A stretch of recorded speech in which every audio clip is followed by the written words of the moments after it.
Bom dia. Hoje é um dia de festa.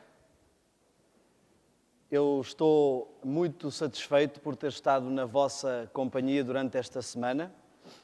Penso que o Senhor foi honrado com a vossa presença e penso que se viveu durante esta semana aquilo que a Bíblia descreve como a irmandade, a verdadeira irmandade.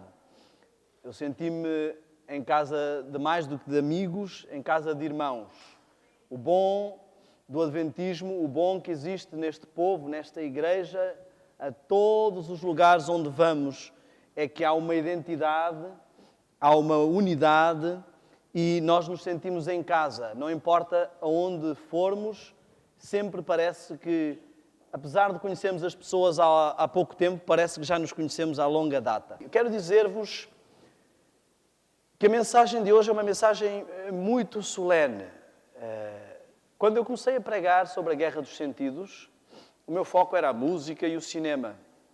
E havia só uma pequena parte sobre profecias que parecia não ter grande relevância. E não levou muito tempo até eu descobrir que o foco principal de Deus quanto às palestras não era nada da questão da música e do cinema, mas era a mensagem de hoje. E ela começou a ganhar terreno e espaço e comecei a entender que todas as outras mensagens só têm importância no contexto daquilo que vamos falar hoje. Então eu quero lhe dizer que esta é a mensagem, creio eu, mais importante da semana. Eu quero que vocês tenham consciência de que estão prestes a se deparar perante algo que com certeza já ouviram, porque é mensagem típica do Adventismo, mas que muitas das vezes podemos não ter em mente com toda a clareza e que, ao olharmos de uma forma prática, vai ser algo que, de certeza, pelo poder de Deus, os impressionará como me impressionou a mim. Eu creio e digo que, tal como Noé pregou por 120 anos a dizer que vinha o dilúvio, que era preciso as pessoas aceitarem o plano de salvação imediato da altura, eu creio que a mensagem desta manhã é aquilo que Deus mais quer que o seu povo se lembre e pregue nos dias de hoje. Ela é vital. Sintam-se como se fossem os antediluvianos a ouvirem a mensagem emergente para a sua época. Eu quero também dizer que este hino que nós cantamos é, talvez para mim, o hino nacional pessoal. Eu fico sempre muito sensibilizado quando canto este hino e absorvo cada palavra desta letra.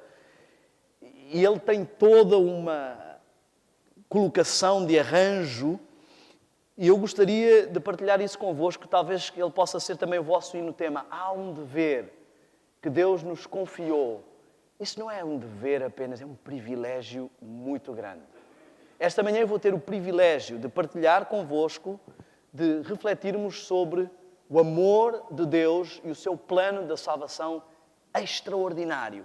E eu quero que isso seja observado de forma prática. Quero convidar, ao iniciar esta mensagem, apesar de que foi feita a oração, e eu agradeço ao irmão por ter pedido a bênção do Espírito Santo sobre mim, mas quero convidar-vos. Eu gostaria também de fazer uma oração pessoal para mim mesmo, para ministrar esta palavra. Mesmo como estão, eu vou-me ajoelhar aqui, aqueles que estão aqui também se o puderem fazer, mas nos vossos lugares podem curvar-se em reverência. Senhor, Santo Deus poderoso, eu sou incapaz de humanamente partilhar um plano tão profundo e grandioso como o plano da salvação. E eu quero, Senhor, pedir-te que tu me dês lucidez, poder para falar não apenas com eloquência, mas com clareza espiritual. E que nos dês a todos, incluindo a mim, humildade para falar e ouvir e compreender que aquilo que vamos tratar são coisas sagradas, vindas diretamente de Deus. Senhor, abençoa-nos neste momento. Enche esta sala, Pai, eu te peço, com os teus anjos e com o teu Espírito. Eu sei que o inimigo invade muitas vezes as igrejas para perturbar, mas que o teu poder seja forte e poderoso neste lugar, impedindo a distração, impedindo a desconexão contigo, mantendo a reverência e a solenidade deste momento, em nome de Jesus. Amém. Amigos,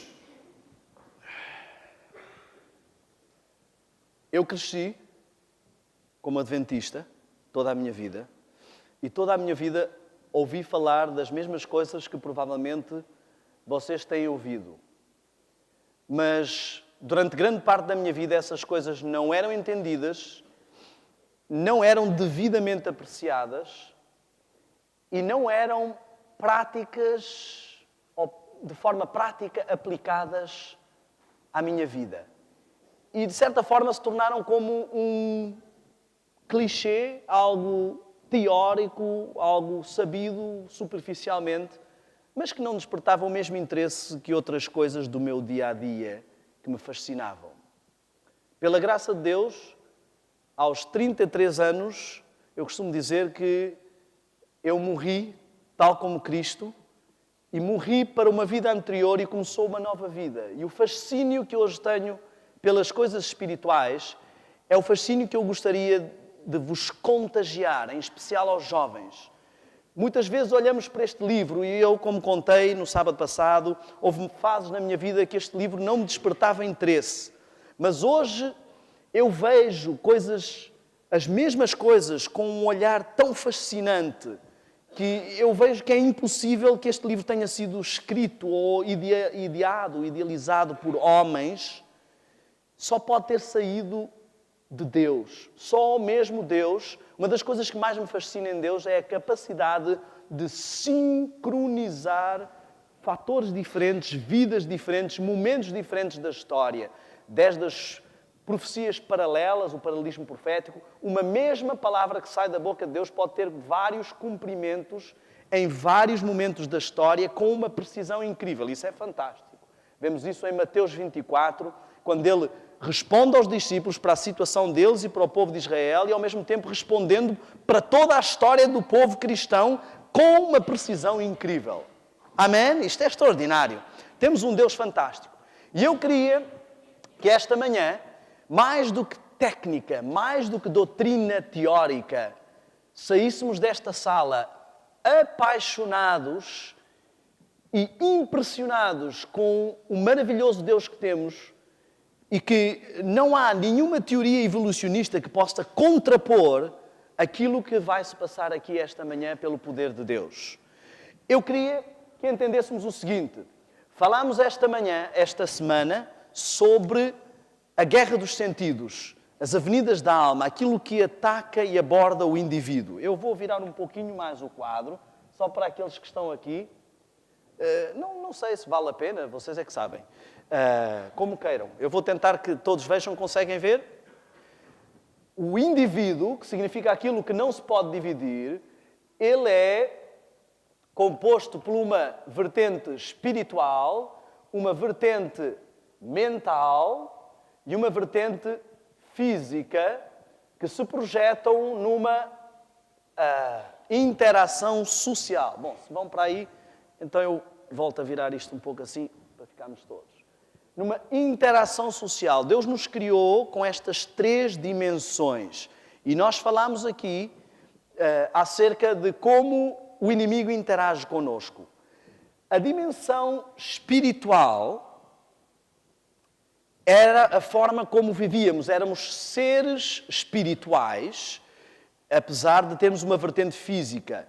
E com o conflito nesta terra, ao terem vindo os demónios para esta terra, Deus fez como que uma barreira. Nós vivemos enclausurados na dimensão física e os demónios vivem enclausurados na dimensão espiritual. Eles não têm uma interação física, a não ser em casos muito específicos. E tentam sempre fazer essa ponte. Mas o que eu queria que nós entendêssemos é que a forma como eles nos abordam, visto que são 2 dimensões diferentes, eles sabem que podem interagir connosco através da dimensão física. E é aqui que estão os sentidos, que estão as avenidas. São as únicas portas de acesso à nossa mente e à nossa dimensão espiritual. E são onde eles investem grande parte do seu tempo, do seu empenho para invadir. Eles sabem que se nos trouxerem para as paixões baixas, para as coisas sensoriais, físicas da nossa realidade e não nos deixarem manter os olhos nas coisas espirituais, nas que são de cima, conseguirão a vitória. E nós falámos esta semana, aliás, falámos até ontem sobre isso, que o pecado segue um padrão, a tentação, o ataque do inimigo segue um padrão de 3 passos. Ele não começa por atacar logo a vertente espiritual, porque às vezes é mais complicado. Ele não tem tanto acesso à mente e ao espírito. Então ele ataca a vertente física. E nós vimos esse padrão. Em Adão e Eva, vimos que Eva foi tentada fisicamente, depois passou-se a uma racionalização mental, de pôr em causa o que Deus disse, e depois passou-se a um problema espiritual, de querer ser igual a Deus. Vimos isso com Daniel e os seus amigos. Foram para Babilónia, chegaram, a primeira tentação foi física, resistiram, o diabo tentou a tentação, passa o pleonasmo, tentou passar para a tentação intelectual. A vaidade de que eram mais sábios que os outros e que Daniel conseguia interpretar sonhos. E depois vai então à tentação espiritual, a adoração da estátua. Vimos também isso com Jesus, em Mateus 4, por exemplo, se lermos, que nos mostra claramente que Jesus foi primeiro tentado fisicamente, a transformar as pedras em pão, depois, intelectualmente, à presunção, a achar que, porque era o Filho de Deus, podia pôr Deus em xeque, e depois, espiritualmente, a ajoelhar-se perante o Senhor. Falso. Este é o padrão que ele segue também connosco. Sabem porquê? Porque a história se repete e costuma-se dizer que a equipa que ganha não se muda. Se ele já fez isto tantas vezes e dá certo, temos estes exemplos bíblicos de fidelidade em que essas pessoas resistiram por estarem ligadas a Deus, mas muitas vezes as pessoas caem nesta sequência de padrão. E Deus, preocupado com os seus seres humanos,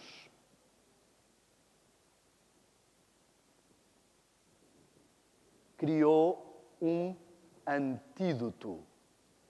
E eu acho este antídoto uma coisa espetacular, uma coisa extraordinária. Esse antídoto chama-se santuário. E nós olhamos para o tabernáculo e nós achamos muitas vezes uma coisa muito teórica, cheia de símbolos, muito complicada. E esta é uma das ideias que Satanás quer que nós tenhamos sobre o santuário. Eu queria que abrissem, por favor, as vossas Bíblias no livro de Salmos. No livro de Salmos, no capítulo 77 e no versículo 13.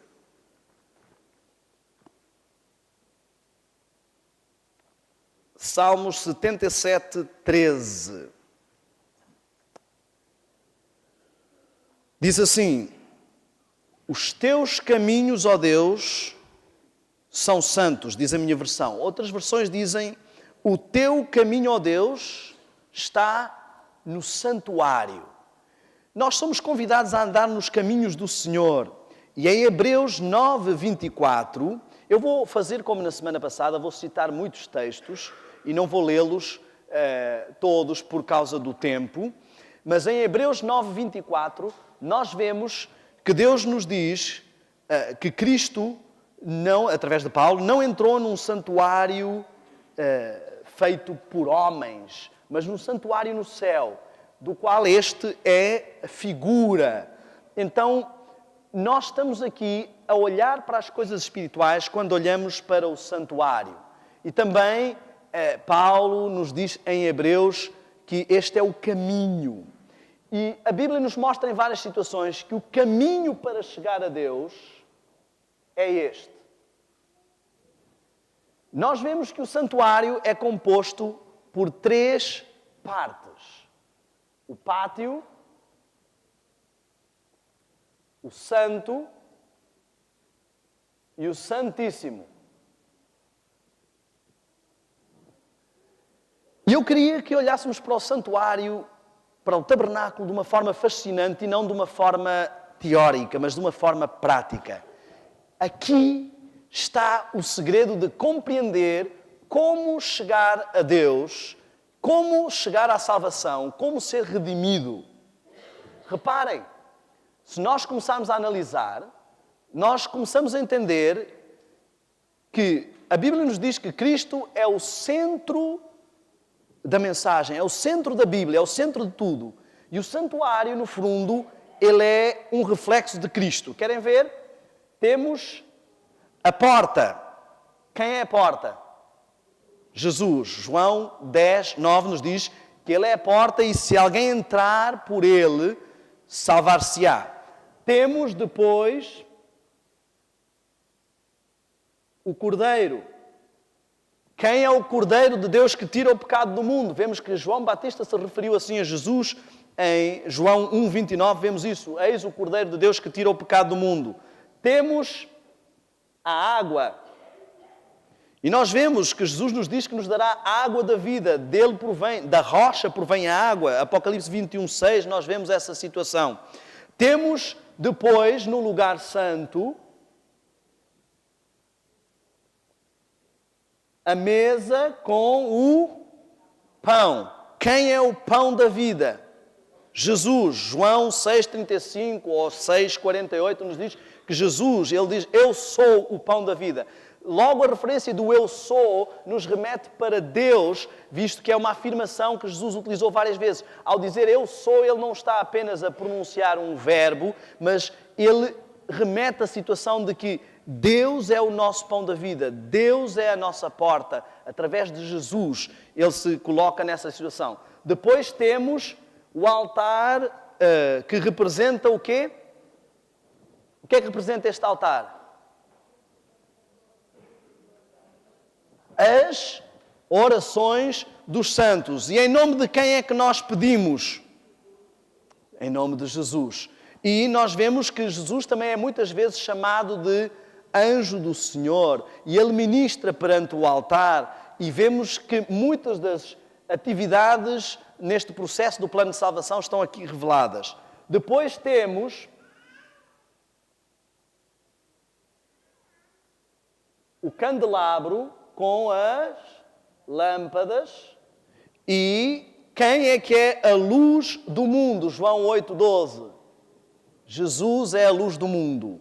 Estão a ver? O santuário todo nos fala sobre Cristo. Depois vamos ao lugar santíssimo. E o que temos no lugar santíssimo? A arca da aliança, o pacto de Deus com o seu povo. Temos os anjos e temos depois a lei. Quem é o Senhor da lei? Quem é o Senhor do sábado? Vemos que isso está dito em Mateus 12, 8. E quem é o objetivo da lei? Romanos 4, 16, Jesus. E temos também o Shekinah, que representa a presença de Deus com o seu povo. E vemos em Mateus 1, 23, que Jesus é anunciado como sendo Emanuel, que significa Deus conosco. Então, se repararmos bem, nós temos aqui, no plano da salvação, a representação de que Jesus é a figura central desse plano. Tudo aponta para Jesus. Agora, Jesus veio à Terra para mostrar o quê? O caráter de quem? Do Pai. Ele é o representante do quê? Da divindade. Então, quando vemos Jesus no santuário, o santuário também nos está a mostrar a divindade. O pátio nos mostra o lado humano que a divindade assumiu, a sua manifestação física, a encarnação, a operação número 1 para a salvação da divindade foi a intervenção de Jesus. Depois de sermos levados até Cristo e aceitarmos o sacrifício de Cristo, entra em ação o segundo elemento da divindade, o Espírito Santo. Ele é quem convence, Ele é que se processa na santificação. Ele é que tem toda esta interação e dá testemunho de Cristo também. E isso nos vai remeter então ao Pai. Então o santuário está a mostrar-nos como toda a divindade se envolveu na nossa salvação. Cristo foi aquele que realmente se ofereceu para assumir a forma humana, perder a omnipresença e ser sacrificado, mas todos estão envolvidos neste processo de salvação. E eles nos dizem como é que cada um se envolve e como é que isso interage connosco. Em Jesus temos tudo, mas ele representa as várias interações. Temos a justificação. O Espírito Santo opera em nós. Ok. Obrigado. Por isso Deus é uma adjutora que estará ao nosso lado para tudo. O Espírito Santo opera em nós a santificação. E com a glorificação seremos remetidos novamente a poder estar com Deus. Estão a ver como é simples? Deus fez isto tão simples para que qualquer criança entendesse. E Ele pôs na Bíblia uma lição tão clara que repetem, várias histórias da Bíblia repetem várias vezes o plano da salvação. Eu acredito que isto é uma das maiores provas de que Deus existe. E vocês vão ver aqui, reparem, ao mesmo tempo temos então aqui o lado físico, o lado mental e o lado espiritual. Estão a ver? A santificação dá-se pela renovação da mente. A justificação é a aceitação física do sacrifício de Jesus, não é? O sacrifício físico. E a santificação nos remete para o lado espiritual. Poderia isto sair da mente de um homem?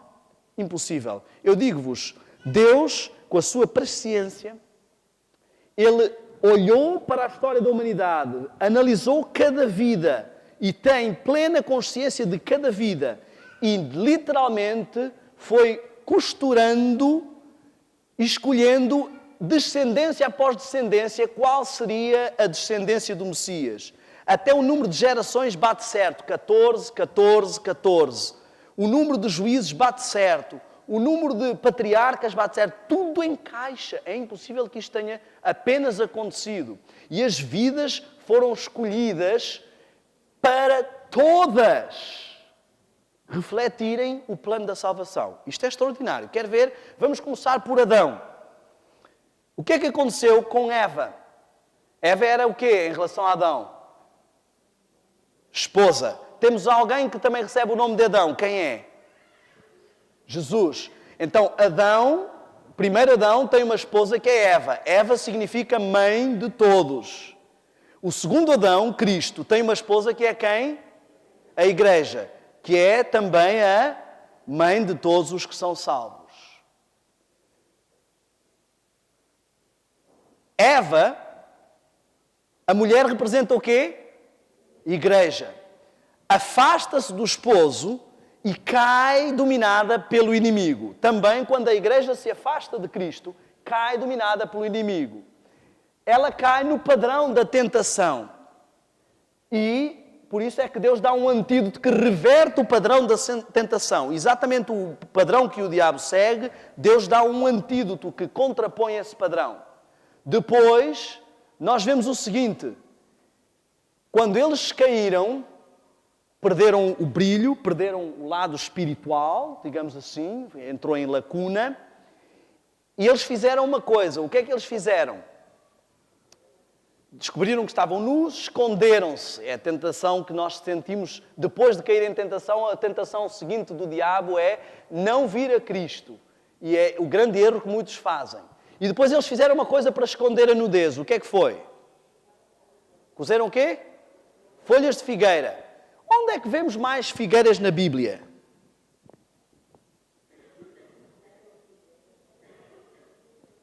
Jesus amaldiçoou a figueira. Porquê? Não tinha o quê? Frutos. Estão a ver o que representam as folhas de figueira?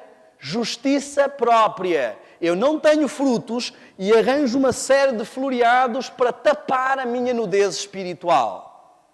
E será que isto foi por acaso? Deus gravou o plano da salvação logo desde ali. E Deus chega, reparem, Deus nos mostra quem é que foi à procura de quem. Ele nos diz que quando tentas a justiça própria, mesmo assim sou eu que vou alcançar-te. E Jesus é que veio à procura deles. Onde é que vocês estão? E a pergunta permanece ainda hoje. Onde é que tu estás? Que vida é essa que estás a levar? Porquê é que estás com vergonha de mim? Se sou eu que estou a vir atrás de ti. Eu é que estou a demonstrar interesse. Eu é que te vinha visitar todos os dias. Estás a fugir do quê? Devias ter fugido do diabo. Mas do diabo não foges, cais na tentação dele. E quando eu te venho buscar, foges de mim? E Jesus diz assim, meu amigo, olha, aparência, muitos cargos de igreja, muita atividade de igreja, muitas folhas de figueira, não vão resolver o teu problema. Vamos tirar porque, sabem, eles cozeram para si o quê? Diz lá a Bíblia, cozeram para si aventais. O que é que acontece com um avental quando a gente se vira? Gato escondido com o rabo de fora. Estão a ver? Deus está a dizer assim, olha, essas folhas de figueira não vão resolver o problema. Vai sempre deixar uma brecha. As pessoas vão ver que não há justiça. Só há uma coisa que resolve o problema. O que é?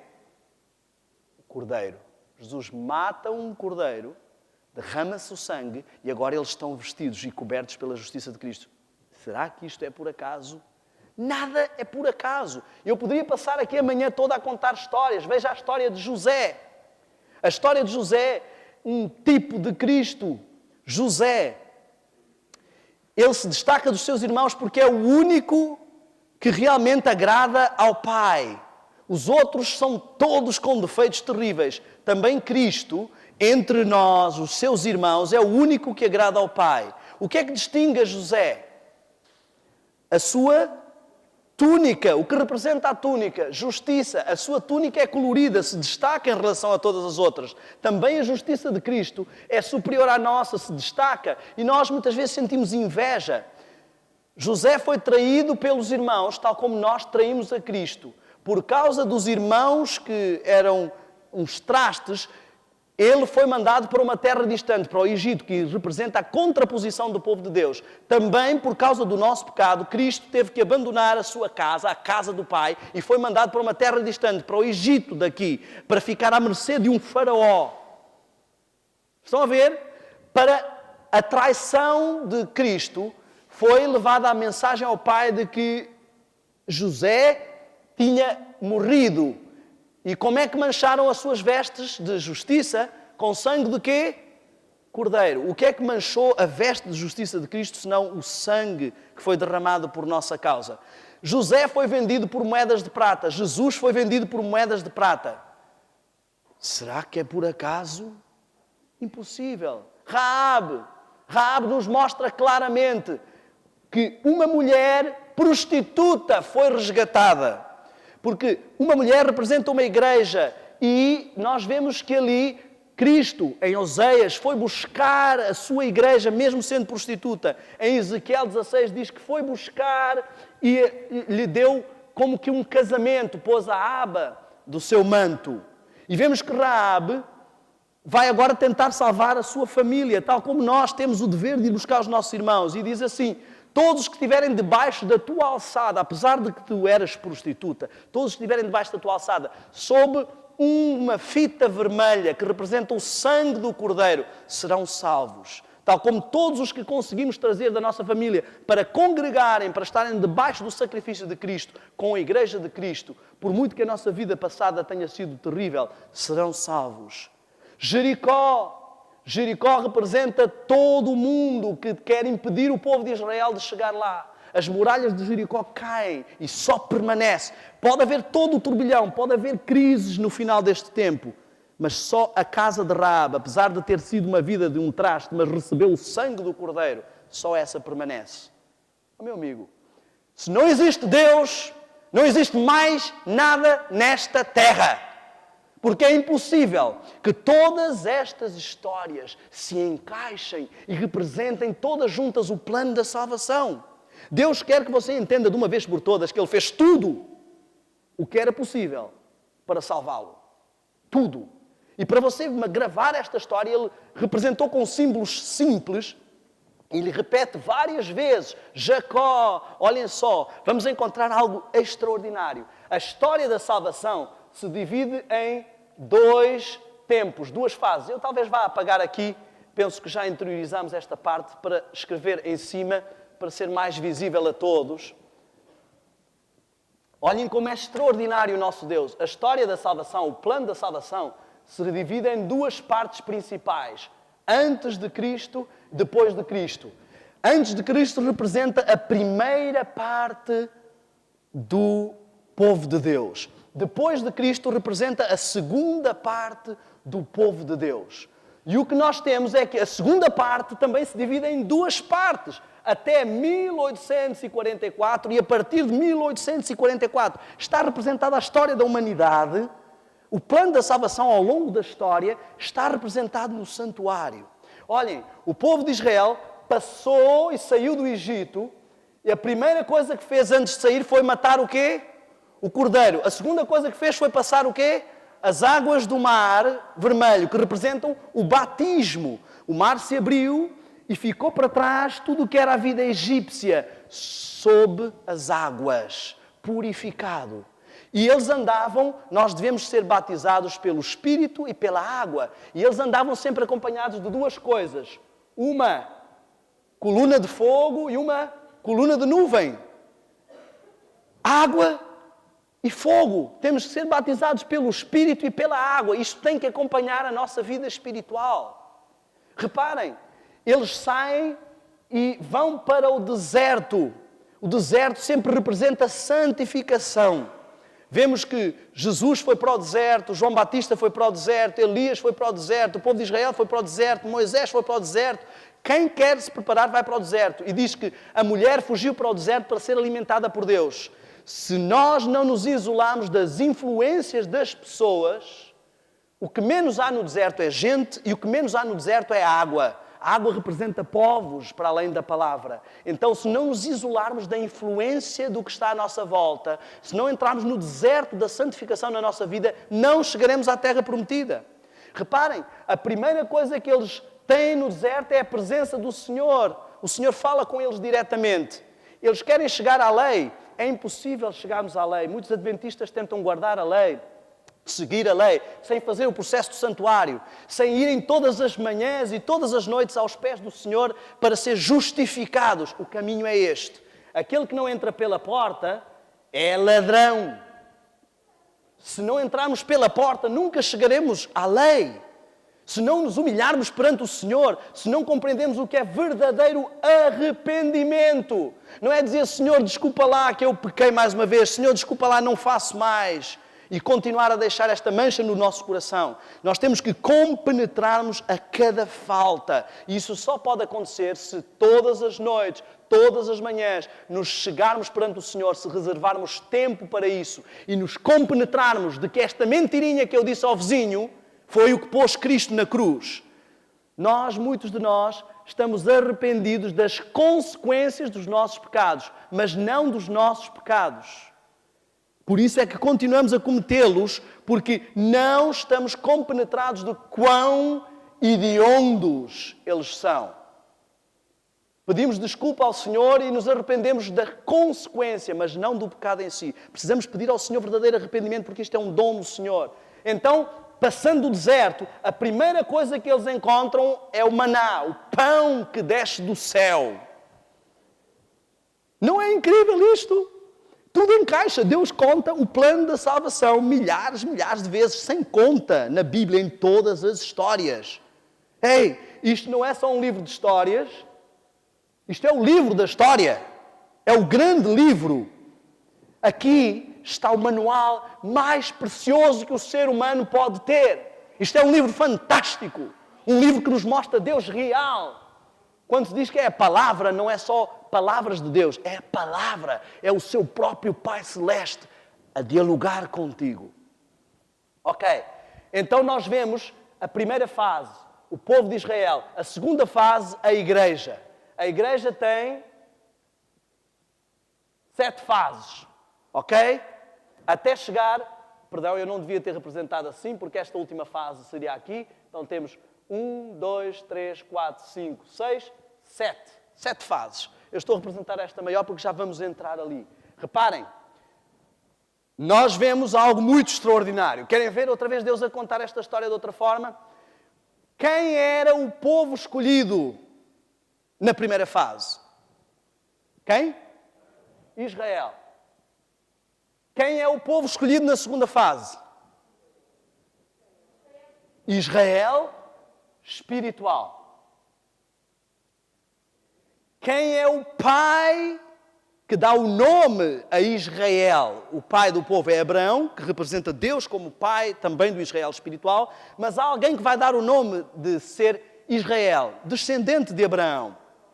Jacó. Jacó passou de enganador a Israel, pai do povo de Deus. Jesus é o pai do Israel espiritual. Passa de pai de Israel espiritual a enganador, porque leva o nosso pecado em cima. Estão a ver? Assume o engano. Reparem, Jacó queria uma esposa. Quem era essa esposa que ele queria? Raquel. O que significa Raquel? Cordeirinha. Ovelha. Esposa do cordeiro. Estão a ver? Ele queria uma ovelha. Ele ama esta ovelha e busca esta ovelha. Também Jesus quer a sua ovelha. Vejam a história de Davi, como o Evangelho é extraordinário. Vejam a história de Davi, como foi repreendido Davi, porque ele tinha muitas ovelhas e foi buscar a ovelhinha daquele que só tinha uma ovelha. Estão a ver? Quantos anos trabalhou Jacó, Israel, físico, pela sua ovelha? 7 anos pela primeira vez. 1, 2, 3, 4, 5, 6, 7. Ao fim desses 7 anos, ele obteve a ovelha que queria? Não. E Labão, o enganador, que foi quem impediu que ele tivesse a ovelha que queria e que foi quem também impediu que o povo de Israel fosse a ovelha que o Senhor queria, diz-lhe assim: ok, cumpre a semana desta e te darei a outra que realmente queres por mais 7 anos que trabalhares para mim. Jesus trabalhou 7 anos para ter a sua ovelha, não a conseguiu. Cumpriu a semana profética e recebeu a igreja por mais 7 anos que trabalhou por ela. Ao fim de 14 anos, Jacó conseguiu a ovelhinha que queria. Ao fim de 14 períodos de trabalho, será que Jesus vai ter uma ovelhinha? A sua esposa amada. Este é um convite direto para cada um de nós. Este é um convite direto. Reparem, Jesus representou isto em várias histórias. Jesus vinha um dia a passar com os discípulos e com a multidão, e há uma mulher que tem um problema, que se esgueira pelo meio da multidão para fazer algo. Qual era o problema dessa mulher? Fluxo de sangue. Derramava-se continuamente o sangue. Há quantos anos ela tinha fluxo de sangue? 12. O que representa 12 biblicamente? Apóstolos, discípulos, liderança. Ela era o quê? Uma mulher. O que representa uma mulher? Igreja. A liderança da igreja era com base no contínuo derramamento de sangue. Mas quando ela alcança a orla da justiça de Cristo, cessa o contínuo, cessa o sistema de sacrifícios. E Jesus sai dali e vai ressuscitar o quê? Uma jovem mulher que tinha 12 anos, uma nova liderança, uma nova igreja. Ele cessou a igreja com base no contínuo e agora começa uma nova igreja. E como é que as pessoas dizem, onde está Deus? Leia a Bíblia, estuda a Bíblia, pesquisa a Bíblia, aprenda as maravilhas da Bíblia. Deus está ali. E diz que ficarão sem desculpas, porque claramente se vêem. Isto pode partir de mentes humanas, estas coisas acontecerem todas e coincidirem todas. Impossível. E há uma outra mulher que a Bíblia nos apresenta, que representa este último período. Havia uma mulher que tinha 10 pedras, 10 moedas de valor, 10 dracmas. O que significa mulher? Quais são as 10 moedas de valor que Cristo deu à sua igreja? Os 10 mandamentos. O que é que aconteceu com uma dessas moedas? Um desses mandamentos perdeu-se. E o que é que fez a igreja? O povo do adventismo varreu, pesquisou diligentemente a palavra até encontrar aquilo que nos identifica como a mulher do momento. A dracma perdida. Ela não disse assim, está bem, tenho 9 dracmas, o que importa é só uma. Ela disse, não, esta dracma, sem esta dracma, as 10 não estão completas. Vai, busca diligentemente até encontrar. E quando ela encontra, ela faz o quê? Vai dizer às amigas, às outras igrejas. Há um dever que Deus nos confiou. É dizer que encontramos a dracma, que varremos diligentemente, que buscamos e que o Senhor nos deu a graça de encontrar essa dracma perdida. Temos que dizer a todas as mulheres. Todas as outras igrejas precisam ouvir esta mensagem característica que está intimamente ligada à mensagem dos 3 anjos. Depois vemos algo muito interessante. Pedro pergunta assim a Cristo, Senhor, até quando perdoaremos? E ele, todo benemérito, porque os judeus diziam que 3 já era ser bem bonzinho, diz assim, até 7? Achar que Jesus ia dizer assim, Pedro, que exagerado, tu és muito bonzinho. Até 7? E Jesus diz, não, até 70 vezes 7, que dá 490. O que significa 7? O que significa 70? Jesus me enviou 70 apóstolos, apostolado. 490 anos que Deus deu de tolerância ao povo de Israel para ter um apostolado perfeito. Até aí vai a misericórdia e a tolerância do Senhor. Chegou, não cumpriram esta missão, tira a missão e passamos para o povo seguinte. Mais 7 anos. Eu quero que você entenda o desafio de Deus para a última igreja. Existe a tendência de pensar que Laodiceia significa povo que dorme, mas Laodiceia significa povo do juízo ou juízo do povo. Não é nos últimos minutos do jogo que o treinador diz assim, bem, olha, o jogo está quase a acabar, deixem, fiquem por aí. Não. É quando ele coloca em campo os seus melhores trunfos. Quantas fases da Igreja de Deus foram trasladadas? A única fase que ele vai pegar e trasladar em massa. Deus não está à espera de uma igreja que seja abaixo do nível de Daniel. Não está à espera de uma igreja que não seja fiel como José. Deus quer da escória da humanidade tirar as primícias, o seu melhor.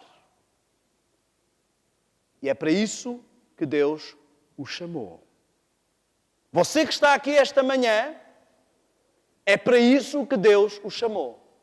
Reparem, nos mostra 7 trombetas, 7 alertas, advertências. Eu quero que você entenda isto. Como é que foi conquistada Jericó? A cidade que se interpunha entre o povo de Deus e a terra prometida. As muralhas, as pedras representam um sistema religioso. Quando adoravam, punham um altar e faziam um sistema religioso. Jericó era uma cidade morada. Babilónia era uma cidade morada. O diabo quer construir uma barreira de sistema religioso grande que nos impeça de ver o que está para além. E o povo de Israel chega, rodeia a cidade. Quantas vezes? Foi tocada a trombeta 7 vezes. 7 dias consecutivos, 7 períodos consecutivos foi tocada a trombeta para derrubar Jericó e poder entrar na terra prometida. Mas no 7º período, na 7ª fase da trombeta, o povo fez uma coisa muito interessante. Fez o quê? Tocou a trombeta e fez mais o quê? Qual é o período da igreja que vai fazer o alto clamor, meu amigo? A 7ª trombeta de advertência. Deus tem um candelabro com 7 braços, 7 luzes, porque a sua igreja tem brilhado 7 períodos, mas agora é luz completa. 7 luzes brilhando ao mesmo tempo. Esta é a igreja que tem o maior conhecimento de toda a história. Diz que sela o livro, Daniel, até ao tempo do fim. Conhecimento profético que outras igrejas não entenderam antes. Outras fases da igreja não entenderam antes. Sabem? Se vocês forem à Bíblia e fizerem uma pesquisa sobre o número 7, vão ver o que representa e o que está desafiado para o 7º período.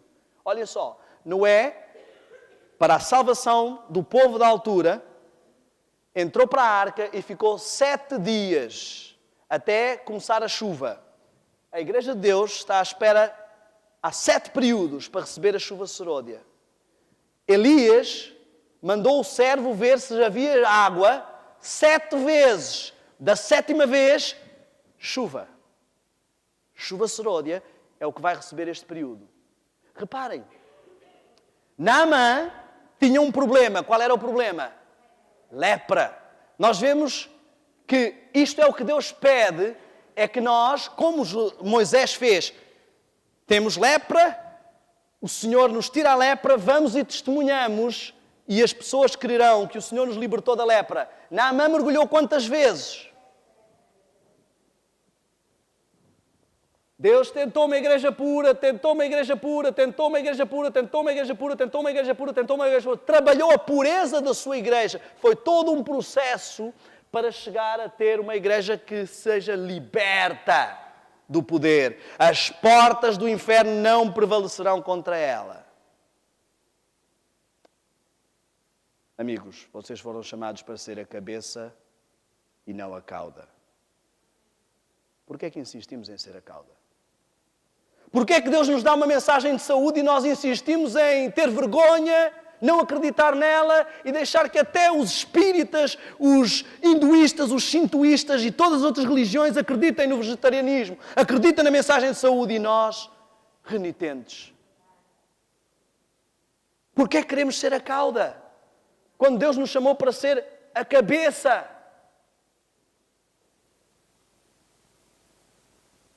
Amigos,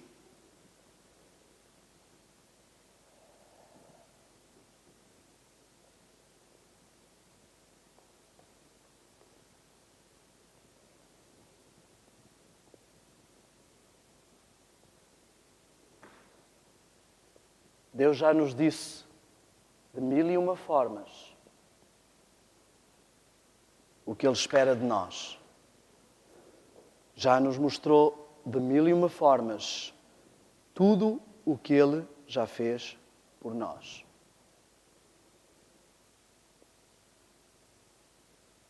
Chegou o momento de retribuir, de não andar a claudicar entre dois senhores.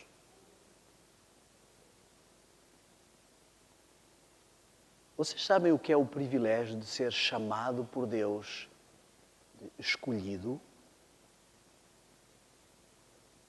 Vocês sabem o que é o privilégio de ostentar o nome de adventista? Olhem para o privilégio que o povo de Israel teve de conquistar todas as nações à volta, de ter um poderio, de ser um povo que nem dominava as armas, nem dominava os metais, e de ser introduzido na terra mais cobiçada da região. Como adventistas, o nosso privilégio ainda é bem maior. Eu queria que entendêssemos esta manhã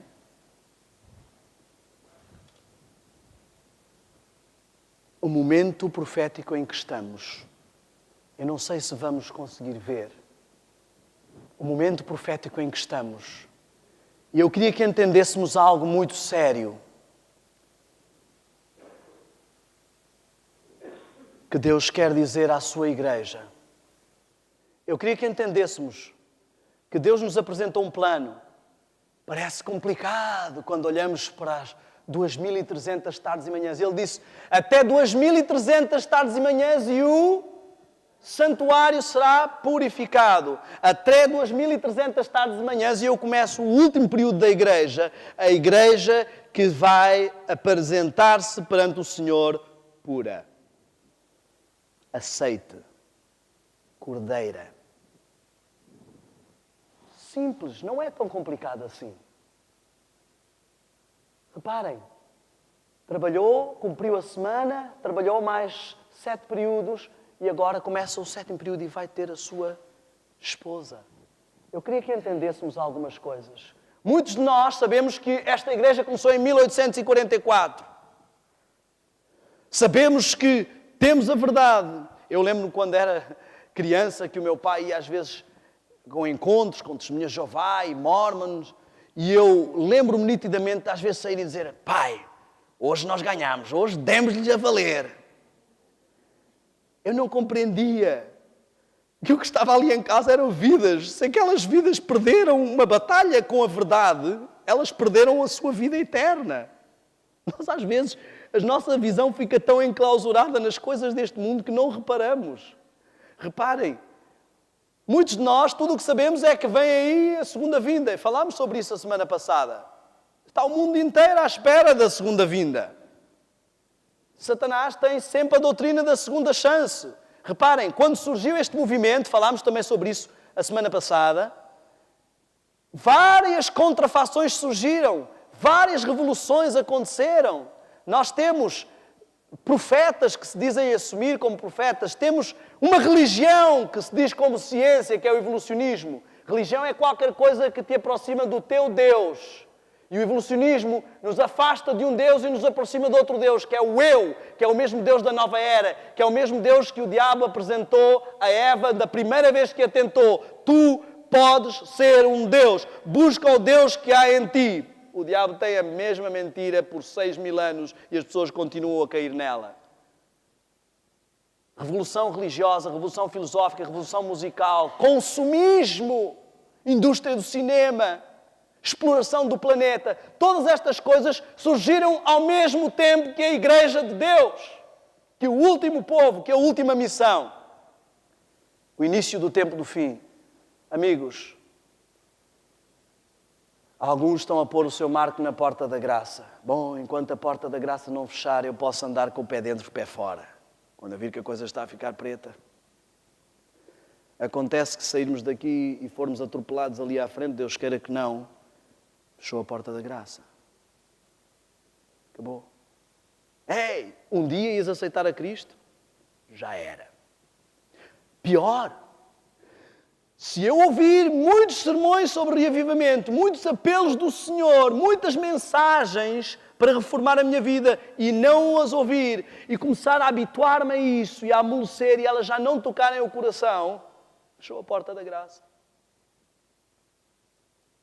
Eu creio que se cada um aqui analisar, muitos vão ver, acredito que muitos aqui estarão prestes a chegar a esta situação, em que já vêm para a igreja e a igreja não diz nada.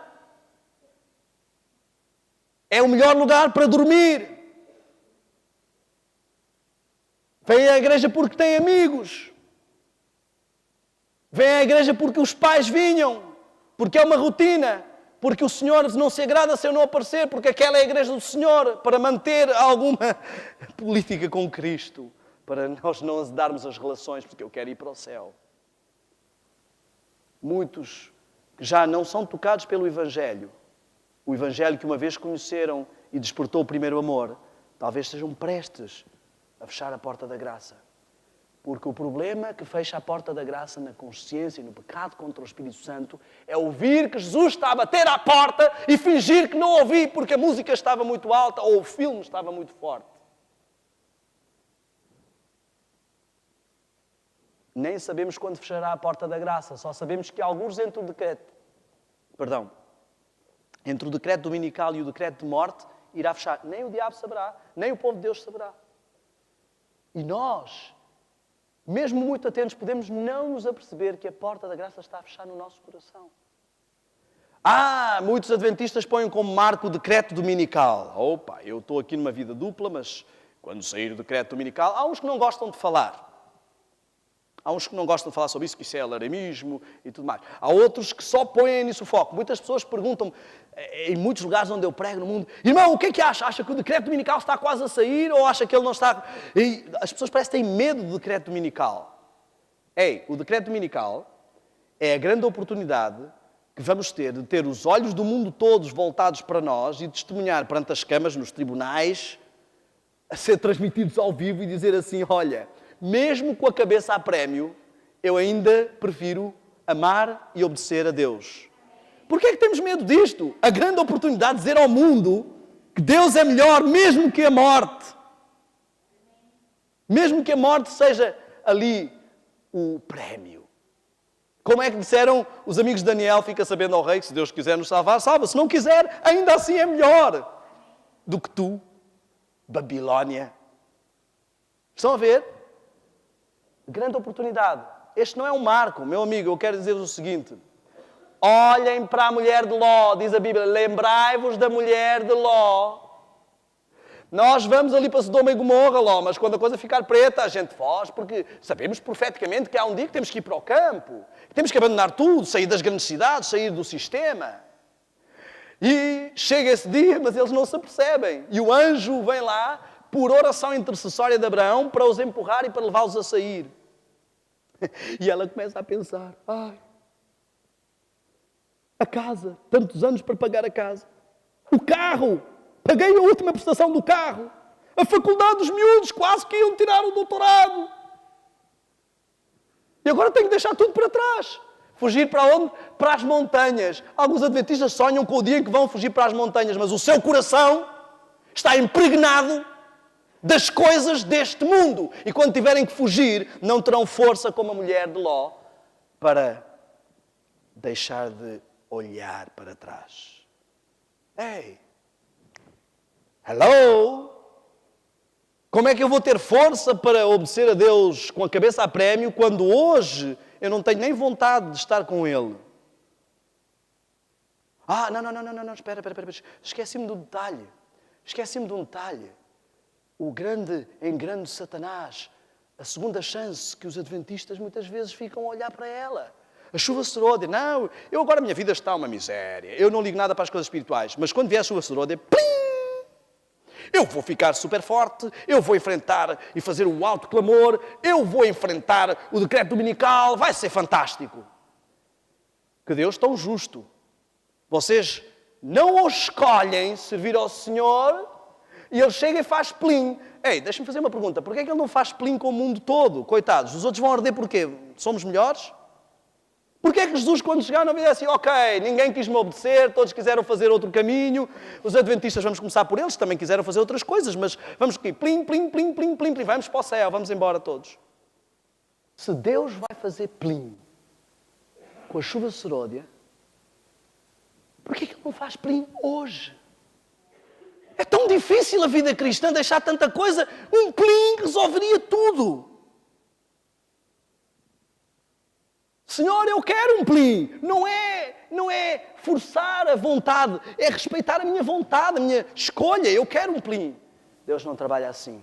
Deus trabalha interativamente. E aqui está um grande engano. Eu quero que entendam uma coisa. Ouçam bem o que eu vou dizer, mesmo que esqueçam tudo o que eu falei esta manhã.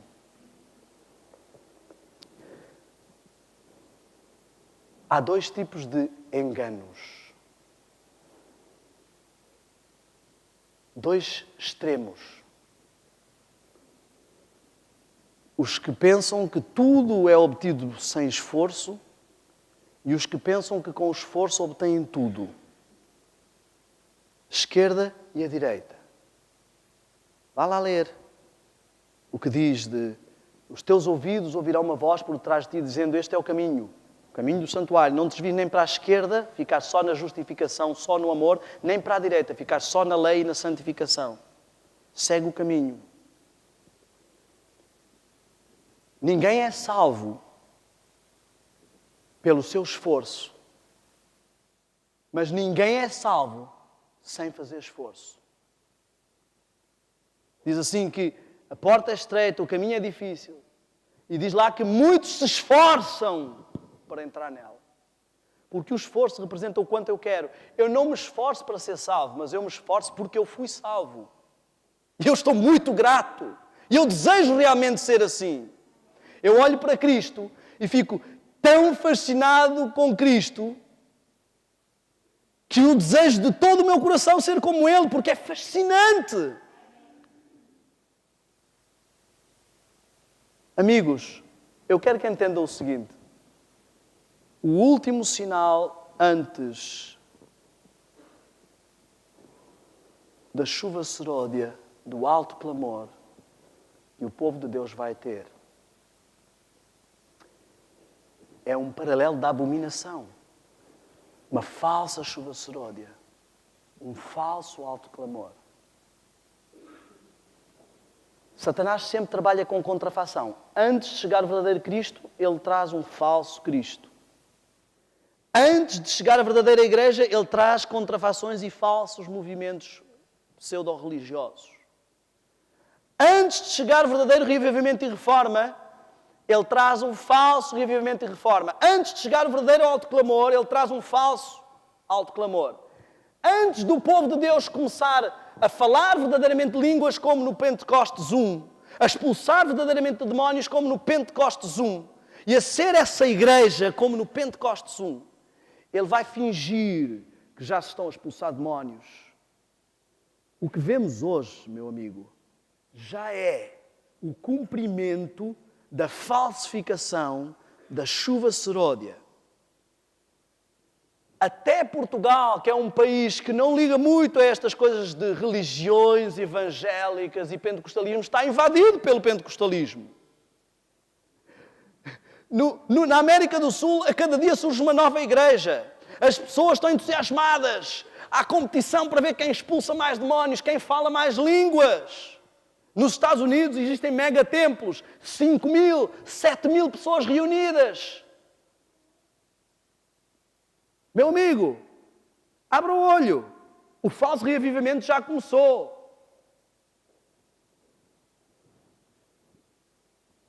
Na Europa é o racionalismo. Vá à Inglaterra, vá à França e veja como está o cristianismo. O cristianismo está sustentado na Europa pelos imigrantes. O racionalismo é a contrafação do reavivamento cristão. O emocionalismo é a contrafação da chuva seródia. Será que nós estamos a dormir assim tanto que não estamos a perceber? Olha só, ao aproximarmos do fim da história desta terra, Satanás se prepara para agir como agente, o regente do mundo cristão. Ele deseja abarcar o mundo inteiro numa confederação sob a roupagem do cristianismo. Deus tem filhos nas igrejas protestantes e nas igrejas católicas mais fiéis do que um grande número entre os adventistas. O Senhor quer que a mensagem seja proclamada para que os protestantes sejam advertidos e despertados. Deus tem filhos sinceros tanto entre os adventistas como nas igrejas caídas. E antes das pragas, do alto clamor, do terceiro anjo ser dado, Satanás levanta um excitamento nestes corpos para que pensem que Deus está com eles. Haverá entre o povo de Deus um reavivamento da primitiva santidade, diz o texto. O inimigo deseja encobrir este trabalho e antes que chegue o tempo para tal movimento, ele irá fazer parecer que uma bênção especial de Deus está a ser derramada e manifestar-se-á o que aparenta ser um grande interesse religioso. Ei, isso já está a acontecer.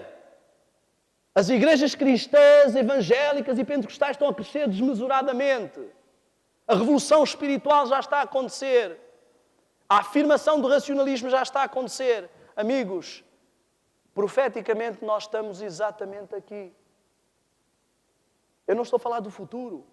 Parem de olhar para as profecias como coisas do futuro. As profecias cumprem-se hoje, diante dos nossos olhos. Haverá fomes e pestes e terremotos. Ei! Estão a brincar comigo? Contem os terremotos do ano passado.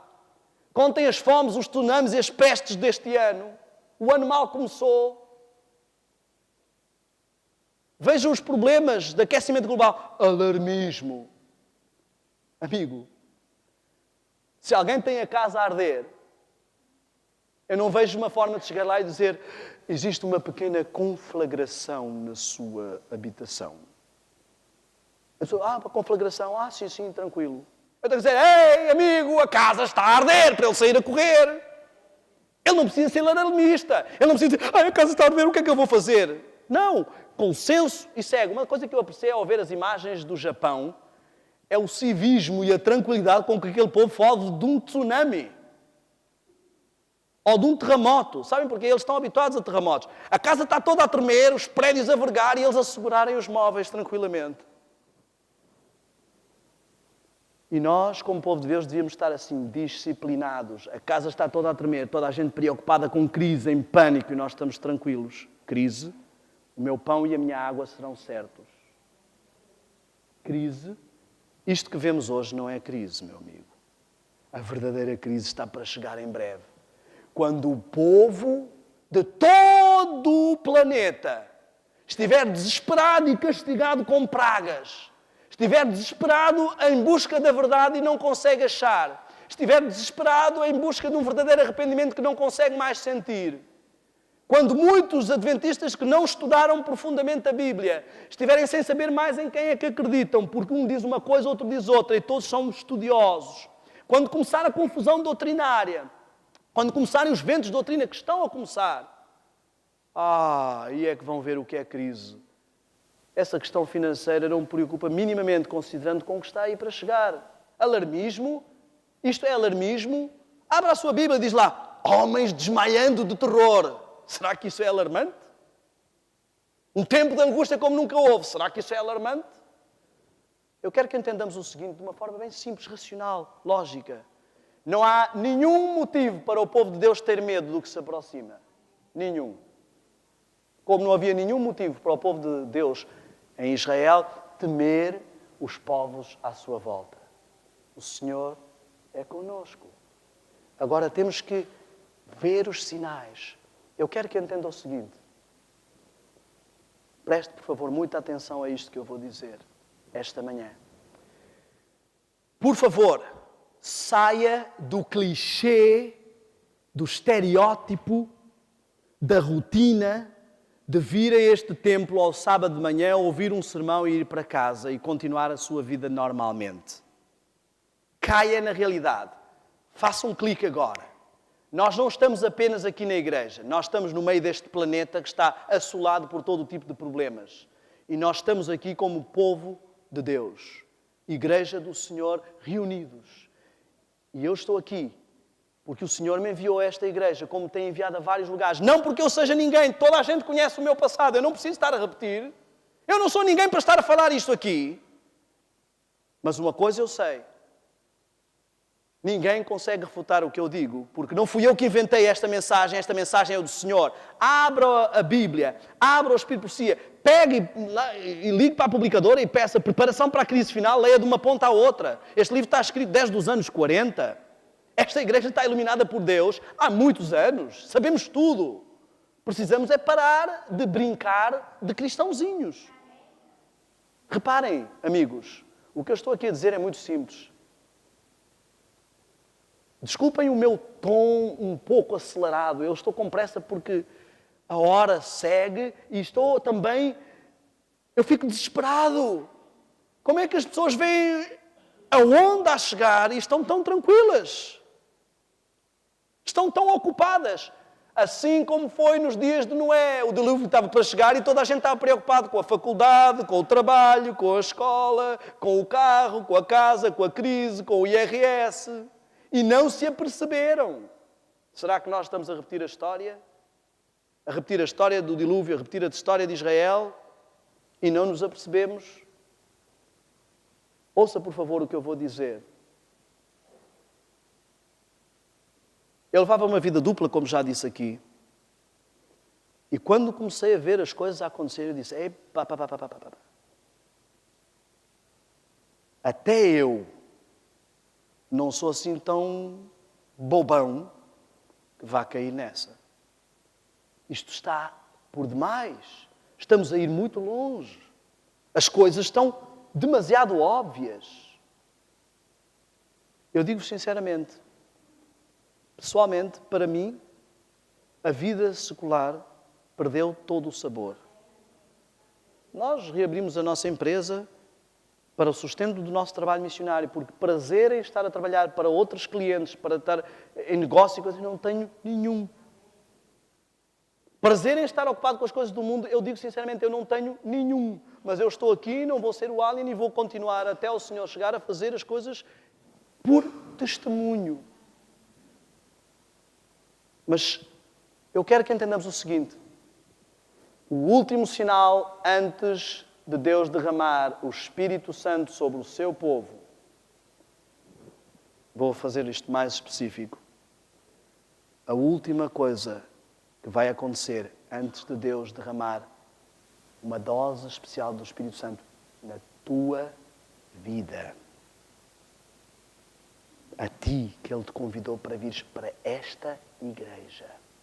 A última coisa que Ele te vai dar de alerta é a falsificação daquilo que Ele vai trazer. Deus já está a dar ao povo adventista o último alerta. Interessantemente, Deus é um Deus zeloso que visita a maldade dos pais nos filhos até a 3ª e 4ª geração. Cada geração são 40 anos. 4 gerações são 160 anos. Deus já está no limite da tolerância conosco. É hora de agir. O último sinal que Ele te está a dar é: olha à tua volta, vê os sinais a cumprirem-se e vê a falsificação da chuva serôdia, a falsificação do alto clamor, o crescimento do falso cristianismo. Quem lê, entenda. Não caias no erro do povo de Israel que viu o sinal que Deus tinha dado e não saiu. Eu agora queria que fizéssemos uma pequena reflexão. Não, um dia eu vou tomar uma decisão pelo Senhor, mas hoje não, estou ocupado. Então, quando? Quando é que está na tua agenda tomares uma decisão séria de pôr a vida em ordem com Cristo? Quando? Tens um plano assim organizado? Vai ser daqui a 5 anos? Bom. Tens já muita informação. Provavelmente o Senhor te disse quando é que vais morrer. Podes fazer planos assim e protelar. Pensa nisto.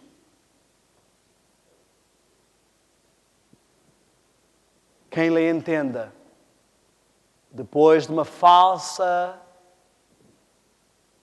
chuva serôdia, de um falso Pentecostes, de um falso reavivamento, de um falso alto clamor, virá o verdadeiro.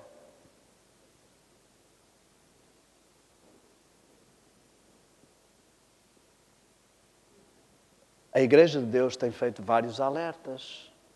Já não é a primeira campanha, a primeira missão global, a primeira estratégia.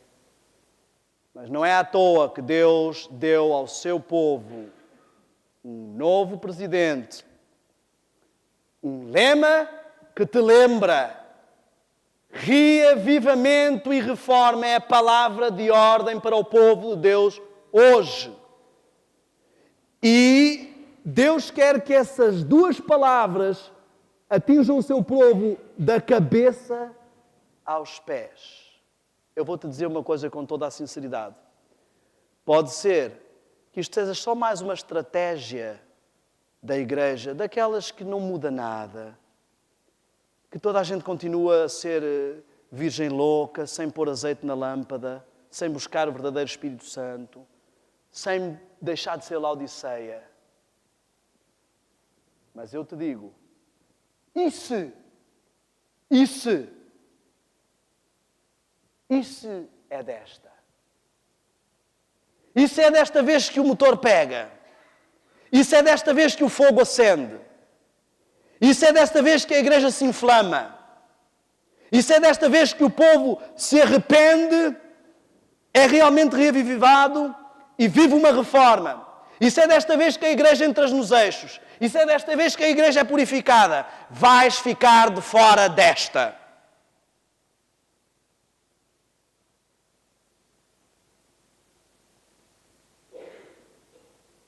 Pensa nisto. Que o Senhor te abençoe.